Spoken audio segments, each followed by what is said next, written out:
Why Tom and Jerry is the greatest cartoon ever. Hey guys, what's up? Welcome to Laffy Tunes. Today we'll be looking at why Tom and Jerry is the greatest cartoon ever. Hollywood-based, perhaps the most cartoon series of all time, was produced by Metro-Goldwyn-Mayer.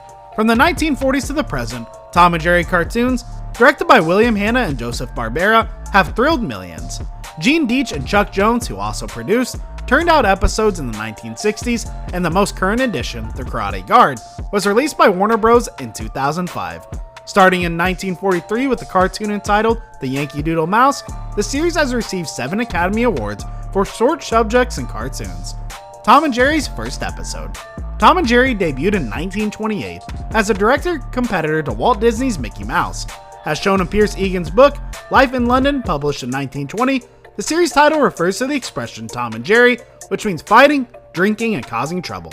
Of course, a cat and a mouse aren't people who drink and cause mischief, but the title was too wonderful to pass up. And the series continued despite an initial lack of popularity with human characters rather than a cat and mouse. Tom is a cat whose life centers around napping, eating, and chasing Jerry. According to the Cartoon Network's website, which now shows Tom and Jerry cartoons, Tom is continuously hatching schemes to apprehend Jerry, but the cunning little mouse always manages to stay one step ahead. The series was produced by Fred Quimby for 18 years, until the end of the golden age of Hollywood, roughly in the early 1950s, when television began to keep people at home instead of going to the theater. The Tom and Jerry crew went from widescreen with CinemaScope for Pet Peeve in 1954, and then used Perspective Stereo for Barbecue Brawl in 1956. Along the way, Tex Avery created the Tom and Jerry tribute cartoons. The House of Tomorrow in 1949 and The Car of Tomorrow in 1950. Avery also worked in MGM's animation department, and his work on Tom and Jerry is regarded as exceptional. Limited editions are produced. However, minimal animation was created to conserve money, and the effects were similar to the contrast between Leonardo da Vinci's and Andy Warhol's art. The animation aficionados, the lush, elaborate cartoons in the 1940s and early 50s were replaced with episodes of motionless figures and scratchy, austere backdrops.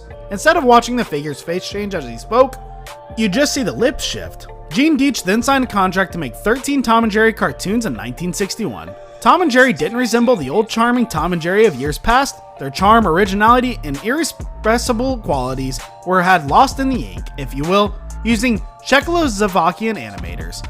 Despite the fact that the animation wasn't the finest in the series, Deitch's stories were hilarious, especially the one named Carmen Get It. In 1963, famed cartoon animator Chuck Jones took over as the company's president. Jones, who previously worked for Warner Bros. And was responsible for the creation of Roadrunner and Wile E. Coyote, modified Tom's appearance, making him look like a combination between Boris Karloff and Bugs Bunny, and Jerry resembled Speedy Gonzales without the mustache. The Tom and Jerry logo was also updated, with Tom meowing enraged after MGM's Roaring Lion made an appearance. Jones was fired in 1967 after making 34 cartoons, and he went into television because MGM believed the market for theatrical cartoons had vanished like a cartoon ghost. Poof.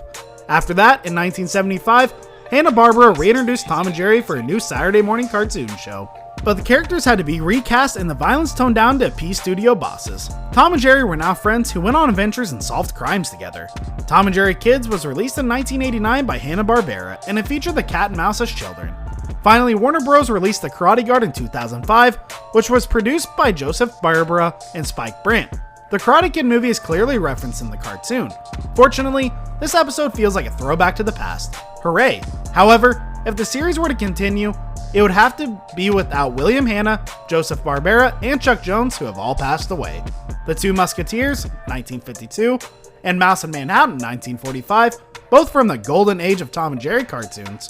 1940 to 1958 are two of the best Tom and Jerry cartoons. Each has immaculate animation and backdrop artwork that looks like the best glass paintings from the era's high-production CinemaScope films. In Manhattan, Gershwin-esque music harkens back to the jazz era.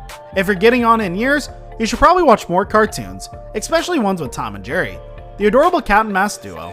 It's not such a horrible idea to recapture the magic of one's childhood. If you're a kid, pull up a chair and get ready to watch some of the best cartoons ever. This brings us to the end of our video. I hope you enjoyed it. Hit like if you did, and don't forget to subscribe to our channel so you don't miss any of our videos in the future. Also, watch the next 2 videos that are on your screen, because I'm sure you'll love them. And with that, I'll see you all in the next video. Have a great day, and goodbye.